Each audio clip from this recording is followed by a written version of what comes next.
કરશે જ એમ. કારણ કે મારી અંદર એટલું હું વિચારું છું કે બેન કોઈનું ખરાબ મારે નથી કરવું.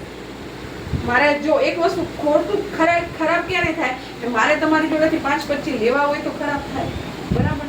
મારાથી થતી હું સેવા કરવા તૈયાર છું, મારાથી જેટલી થતી હોય ને હું કરવા તૈયાર છું સેવા.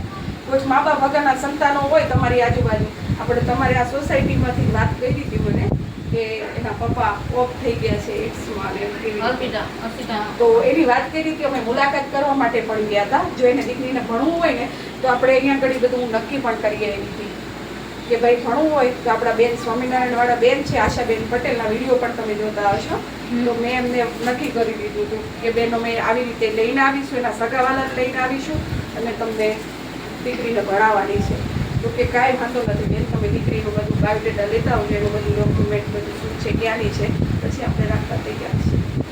એટલે કોઈ પણ એવું ફેમિલી છે જે નાના વરણમાંથી આવે છે, મતલબ નાનું વરણ એવું કંઈક જરૂરી નથી. અને એક વાત બીજી છે કે આપણું સંગઠન છે ને એક નાત જાતના ભેદભાવ વગર બનાવ્યું છે.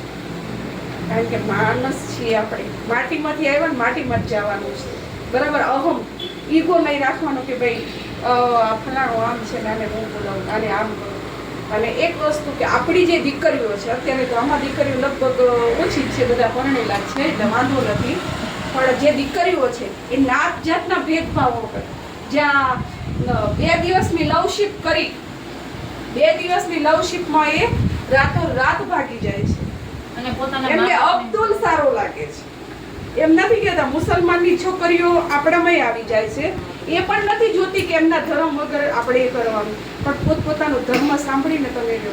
કારણ કે તમારા મા બાપ પાછળ તમને 9 મહિના પેટમાં રાખીને જો સિંચન કરીને આટલું બધું એ કર્યું હોય ને તો તમે આ લવ જિહાદ ન કરવા દો. કોઈ પણ જગ્યાએ લવ જિહાદ ન થવી જોઈએ. કારણ કે અત્યારનો જ કિસ્સો છે બાવાજી માધાપરમાં હમણાંનો તાજો છે. હા તાજો જ છે.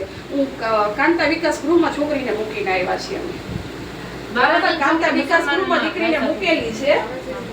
આપણે નામ કોઈનું બહાર નથી પાડવાનું, બાવાજી છે.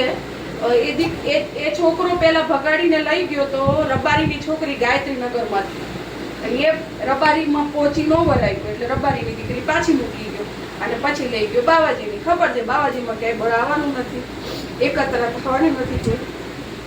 એટલે દીકરીને કાંતા વિકાસ ગૃહમાં મૂકેલી છે રાજકોટ.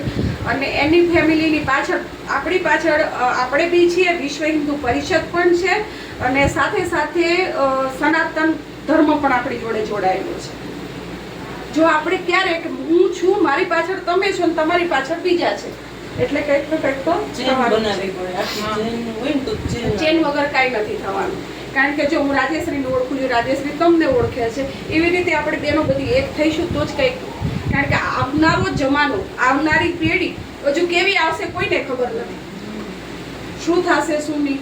કારણ કે બહાર સુટેડ ફૂટેડ થઈને ફરે પણ અંદર શું છે શું નહીં એ કોઈને નથી ખબર. કારણ કે એની માની જે વેદના જોઈ છે અમે, મને કે ગમે તેમ કરીને તમે દીકરી પાછી લઈ આપો. મેં કાંઈ વાંધો નહીં, અમે કોશિશ કરીએ છીએ કે ગમે તેમ કરીને અમે પાછી લાવીશું, પણ દીકરીને અહીં લાવવી એક રિસ્ક ભર્યું છે. કારણ કે નજીક પેલું શું કહેવાય એક અમારા ઘરની પાછળ જ મુસલમાન રહેશે એવું જરૂરી નથી. બાજુમાં રહે તો તમારે કંઈ બાજુમાં એની જોડે થાય બાજુમાં તમે ભાગી જશો